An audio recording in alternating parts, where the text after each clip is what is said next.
watching KSL News. Welcome. I'm Brian Carlson, and we are getting ready for one of the biggest sporting events in the state of Utah, one of the best rivalries in all of college football. It is, of course, we're talking the BYU Utah game tomorrow night, LaVell Edwards Stadium here in Provo. I'm, of course, a big, proud BYU fan, as you can clearly see. With me, Matt Johnson, with us here at KSL Broadcast House, and he's a Ute grad. I don't put that against you, Matt, but we're okay, I think, right now that for this day we'll kind of break bread together, right? We'll be on even playing field today. Okay. Yeah. So what we're going to give you today is an expectation of what's going to happen at the game, kind of who we think is going to win, who is the best team, and what you can expect when you go, right? Are you ready for this? I'm born ready. I think you were too, right? Right, I think so. Well, I think, when you talk about this rivalry, it goes way back. We're talking 1896. Probably one of the longest standing rivalries. And for the longest time, Brian, I think it was underrated, right? Oh, it still is underrated. I heard a radio thing this morning on a podcast, national podcast, downplaying why the big Fox noon kickoff show was here and not somewhere else. Oh. Like, why are they coming to Provo? Just within the last month, this is the second time they've been here, right? They came for the Utes game. They did. And now they're coming for this rivalry game. And Dave Portnoy, who's a big name, also in town for Barstool Sports, and just a lot of attention, a lot of energy around this. And there's a good reason for it, right? We have a lot of statistics to back that. And one of those being, that... you're whipping out the numbers here already. Oh, well, if you're ready, if BYU's ready. Well, so here's the question, right? So the first question we're answering today is, as you're getting into this, BYU fans and Utah fans, very spirited, right? Our team is way better than your team and always has been, and yada, yada, yada. Right. So who is the better team, right? So if we're looking at who has the best bragging rights for the best team in the rivalry. You want to start us off here since you've got the numbers ready to go? So it's kind of funny, right? Because the records are different depending on what school you're talking about. Right. And I know this. I'm ready for it. Right. And so University of Utah claim the record is 62-36 with 4 ties. Yeah. Whereas BYU, formerly known as Brigham Young Academy, is 33 59 and 4. Now, one of the reasons that they don't claim those first 6 games that Utah does is because they were known as Brigham Young Academy. So they officially wanted to start that counting, correct me if I'm wrong, once they became a university. Well, I think every time you pick up losses, you're like, let's just change the name, kind of wipe the slate clean. It's not a bad call. Right? Keep things going so we can go on the up and up. And it took BYU a long time to get there, right? Right. I'm thinking really the LaVell Edwards era is when you first saw anything kind of light would click on for BYU in this rivalry at all. But I think, and that's when that light clicked on, it really went bright. So you're talking national championship, 1984, Steve Young. You had a litany of quarterbacks come out of BYU that just one after the other, going into the Hall of Fame. And this is probably the thing that BYU fans hang their hat on the highest. You have it in the banner, it's big, and we go talk about it like it was just yesterday. Oh, yeah. Yeah. And, through the years talking to BYU fans, you're right. This is that trophy year that they hold on to and that they hold over the heads, right, of all Utah players because as we should. As we know, back in 2008, right, that was also a controversial thing that we had for the Utah Utes. Yeah, here's the big difference right here. So Utah, great undefeated season, 2008, BCS Busters, all of that. Yep. Here's what you don't have about the controversy about claims to a national championship that year. You don't see it in the stadium. Where is the national championship banner? You're hurting me right now. It ain't there. That's true. I know you do the weather for the stadium, but what you don't see in the stadium is the national championship. Well, insult to injury, right? Even as a Utes fan, the University of Utah does not claim this. Right? And my point. My point. And so it's something that a bit of a sore subject. I'd love to move on. Let's give you one that you have some firepower here with. So big moments from rivalry history. You can't ignore as a BYU fan the last 10 years. 8 of those years belong to Utah. Yep. Clearly. BYU fans are very happy to note that the last 2 are all blue. But, what is interesting about the recent rivalry history, you go back the last 25 years, 16 of the last 21 games decided by 1 score or less. And half of that is by 3 points or less. And you know what? I think that really speaks to how intense the rivalry is. I think that's one of the things we should measure. In the beginning, we were talking about that this is kind of overlooked. I don't think we need to be overlooking I don't think that the Football League should be overlooking the intensity of this rivalry, because a lot of the games, like last year, a last-minute, last-second field goal to win the thing. I know. It's just been crazy. Every time, if you think about, go over the years, you look back at the recent rivalry history, how many times, I mean, year after year, it was the last play, the last drive, and then last year was exactly the same thing. 2024, I was there in Rice Eccles Stadium, and it was the first half, all Utah. And you're a dejected BYU fan at halftime just thinking, I got to sit through another half of this. This is, here we go. Yeah. Back to the same old song and dance. But y'all came back, and it was quite. Oh, I know. Quite the ending. I know, and you have that moment where you have life, right? You have a reason to cheer. A sea of red, right? And these little pockets of blue out there, and we're like, this is it. This is our moment. and it was. Yeah. And then came the controversy that comes with that moment right there. Yeah.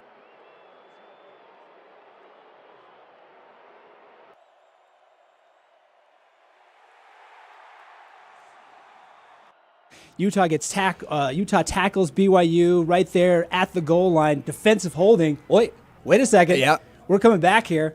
Well, and you know what's tough as Utah fans, right, is that we look at that and we say, you know what, that call wasn't being made throughout the game by refs. And so that's kind of the biggest thing on our side, right, which is understandable, but the game's the game, the call's the call. Yeah. You got to honor it. And I think that's just one of the frustrating things about last year, right, is we're like, we made the stop game over, but here comes the yellow flag. See, and I'm watching that thinking, okay, like you have penalties all the time throughout whatever the game it is, whatever point in the game it's going to be.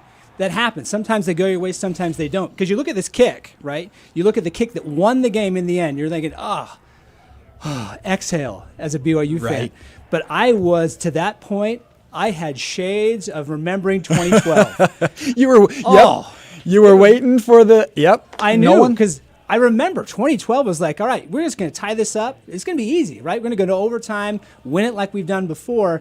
But that's not how 2012 turned out. Nope. And I am having PTSD, fan PTSD in that moment. Well, as you should. And for those who are listening who might not know about 2012 was that game where they had 3 field goal attempts. BYU had 3 field goal attempts to, I believe, to tie the game and go into overtime, right? Yeah. But, 3 chances. Yeah, 3 different chances. And because of the fans storming onto the field, there was a clock. There was 1 second on the clock still when we thought it wasn't. Right. And so it just really added to that atmosphere. And well, not to mention we can't forget that it was, at the time the joke was it was past midnight, Brian. So, that somehow BYU couldn't win on Sunday. It makes it hard to win into like early morning hours. It's tough stuff to win on a Sunday. Okay, so let's look at what we can expect out of this game, right? So we know how close it can be. We know how late the game can go, and just that last play. Right now, BYU undefeated, 6-0. Utah 5-1. And when you look at you match them up, kind of like any numbers, like the metrics. Like, they're neck and neck. They are neck and neck. Oh, yeah. So there's BYU stats right there, 15th in the AP poll, and so you kind of see the accolades here. ESPN saying BYU has a 50.9% chance to win the game, but the odds makers, right? They're saying the betting line. Not that that's something that gambling is something we want to get into. Are you doing the money line here, Brian? I'm just saying Utah has given the edge there, right? So they're saying Utah by a little bit. You're predicting the matchup, ESPN saying BYU by a little bit. And then you go down points per game, points allowed per game, the quarterbacks, and how many touchdowns and interceptions. It's all the same. And maybe I'm a little biased here, Brian, but I'm going to go ahead and any sport you play, right, defense wins championships. And if we take this stat that Utah usually holds their opponents to a little less than BYU, could that play in?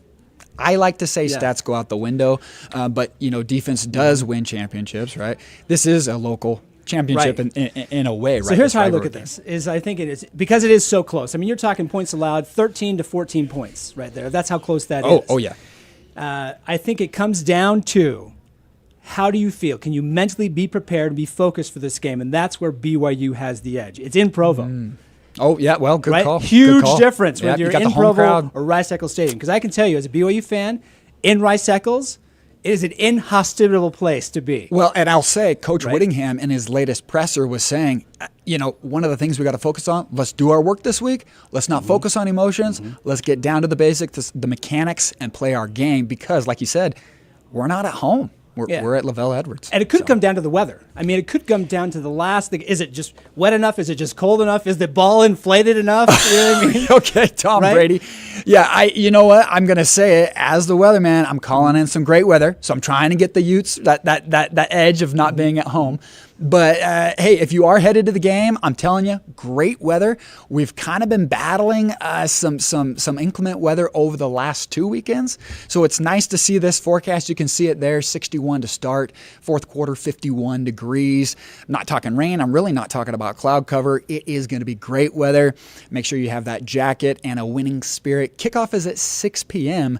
And if we know anything about these games, Brian, we can go long. And so if we get past that 10 p.m., 11 p.m. hour, it's obviously going to dip off into the 40s if we have to go extra. I was going to say extra innings. If we have to go OT. Now, that's another one when I give BYU the edge right there, saying, because you just went into OT last week, right? Yeah, you've just been through this. So you kind of had a little prep work. You had a preview. You're okay. Now you're really starting to get the edge on us here with all these. I know. See, you have to be optimistic going into this game. It's true. So predictions, I'm going to say this. Here's where I'm looking at this. I'm thinking, given everything that we know, it's in Provo, right? Okay. You have BYU is a little bit battle tested, and you have that mental kind of boost. I'm giving BYU the edge going 27-24. Lines up a little bit with how much they score, how much they allow.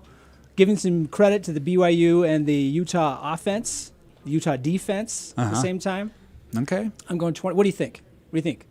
Well, are you? I'm ready. I'm ready to hear what you want to say. Okay, well, let me get my side before I get my score. I think defense is going to show up. I think Whittingham's prepared. He's got the team ready to go. We saw what we could do against Texas Tech. Held them to a low-scoring game. We shouldn't have even been in the thing up until the fourth quarter, but we were because that defense was there. If we show up with that defense, which I think we will, I think it's going to be a low-scoring game, and I think we might just take that wind out of the fans. So final score prediction, Matt. Final score prediction, 17-14. Low scoring. 2 to 4 touchdowns. Defensive affair. Yes. Right. You know, the funny thing is, just hearing about it, just kind of talking through this and like thinking, okay, what's it going to be? I'm already amped up. Oh. Right? The nervous level is high. We did our job. Antiperspirant deodorant today. You know what I mean? I think every fan, the Old whether you're a Spice Utah going. fan or a BYU fan, you're feeling the same way. Because you're thinking, okay, BYU's won the last couple, but okay, Utah historically has been great. Bragging rights is on the line for the next 12 months, maybe even 24 months. We don't know, right? Right? The way these things go, I mean, you hold it over each other's heads for a long time to come. Yeah, this is going to be fun. All right, so whether you're going to the game, whether you're just watching it at home, hope you have a safe and exciting rivalry, and good luck to both teams, but a little more luck to BYU. Oh, all right. Well, I got to give my piece here too. Yeah. I dialed up the weather. We got Whittingham dialed in with the team. I think the defense is going to show up, and hey, it's the record belongs to us. The most wins. Yep. Well, you heard both of our sides. You probably have your own. Thanks for joining us here and hearing what we have to say, and enjoy the game. Have fun, guys. Mm-hmm.